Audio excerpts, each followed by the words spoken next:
ఒకసారి ప్రజా వాయిస్ చూద్దాం. ప్రజా వాయిస్లో సిరా చుక్క. ప్రజా వాయిస్లో సిరా చుక్క. నిజాయితీగా ఉండడం కూడా యుద్ధం లాంటిదే. యుద్ధంలో ఒంటరిగా నిలబడడం ఎంత కష్టమో సమాజంలో నిజాయితీగా ఉండడం కూడా అంత కష్టమే.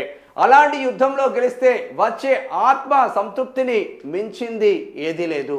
ఒకరికి మన గర్వం చూపించడానికి బదులు గౌరవించడానికి ప్రయత్నిస్తే మన గౌరవం కూడా పెరుగుతుంది.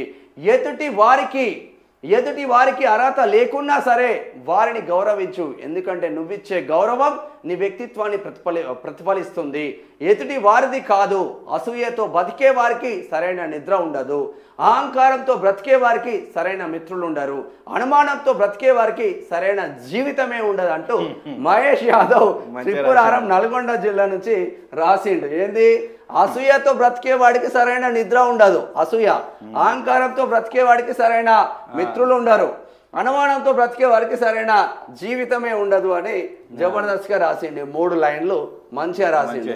జబర్దస్త్ రాసిన మిత్రమా మహేష్ యాదవ్ త్రిపురారం నల్గొండ జిల్లా నుంచి. వాస్తవంగా ఒక్కొక్కడు ఏంటంటే ఓ పదవి రాగానే కొన్ని పైసలు రాగానే ఒక్కొక్కరి దగ్గరికి పోతే వాడు మనం ఇట్లా సెకండ్ ఇస్తాం కదా, వాడు ఇట్లా ఇట్లా ఇట్లా గింత అందిస్తాడు. అన్న ఒక ఫోటో ఏమో లక్షల కోట్లు ఉన్నాడేమో, అసలు ఏం పెద్ద పట్టించుకోడు. ఇప్పుడు ఏంది కామారెడ్డి ఎమ్మెల్యే ఉన్నాడు కాటిపల్లి వెంకటరావు, ఏ చిన్నోడు పోయినా కూడా విలువిస్తాడు. అంతేందుకు బండి సంజయ్ ఉన్నాడు, చిన్న పెద్ద ముస్లిం క్రిస్టియన్ ఎవడు పోయినా విలువిస్తాడు. ఎవడు పోయినా బండి సంజయ్. ఆయన హిందువులకే ప్రతినిధి అని చాలామంది అనుకుంటారు. ఆయన ఆఫీస్కి పోండి ఒకసారి కరీంనగర్కి, తెలుస్తుంది మీకు ఎంతమంది ముస్లింలు ఉంటారు, ఎంతమంది ముస్లింలకు సేవ చేస్తాడు ఆయన. పొంగులేటి శ్రీనివాస్ రెడ్డి ఉన్నాడు మన మినిస్టర్, ఆయన కూడా అంతే. ఎవడు పోయినా వాల్యూ ఇస్తాడు. సింప్లిసిటీ. 1000 కోట్ల ప్రాపర్టీస్ ఉన్నాయి. గట్ల మనకుంటే ఇక మన భూమి మీద ఆగపోదాం కావచ్చు ఒక్కొక్కడు. దుర్మార్గులు రా నాయన. ఏం లేనాకే ఎగిరెగిరి పడుతుంది అన్నట్టు సభకు